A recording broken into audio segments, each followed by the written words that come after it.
from default to development and from stable economy to strong economy.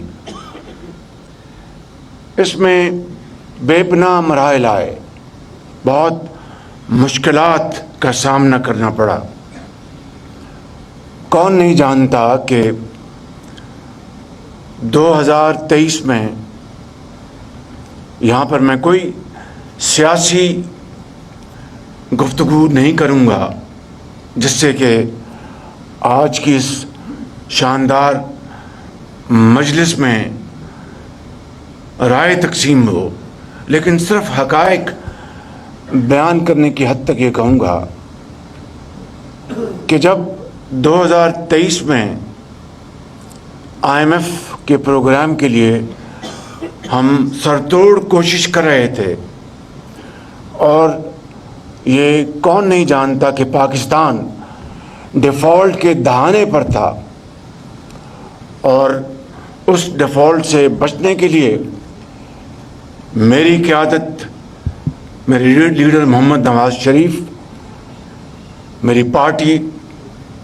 और कोalition हुकूमत के तमाम ज़ोमा और पार्टीज़ ने मिलकर फ़ैसला किया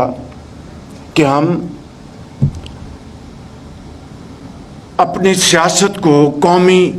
मफाद की खातिर कुर्बान कर देंगे, और हम सियासत नहीं, रियासत को बचाने के लिए किसी भी हद तक जाएंगे, और नतीजे में जो भी हालात होंगे उसका हम मुकाबला करेंगे, और हमें किसी किस्म की कोई इस बारे में तशवीश नहीं होगी। पिछले 9 माह में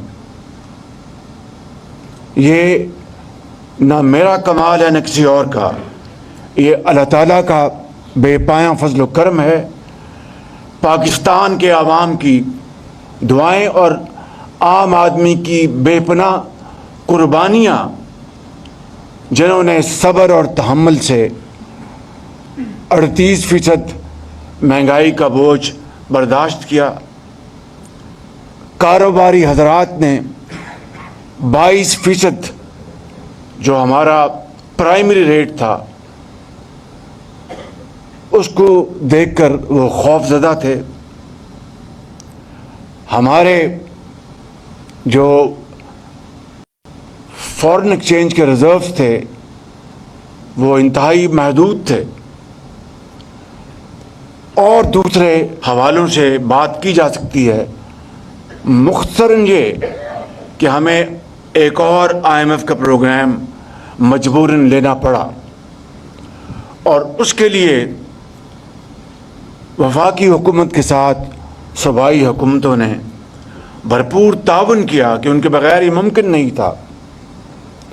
और IMF का प्रोग्राम इस तरह मंजूर हुआ। और मेरी ये दुआ है, और मैंने ये कहा भी है कि इंशाअल्लाह ये पाकिस्तान की तारीख़ का आखिरी IMF प्रोग्राम होगा।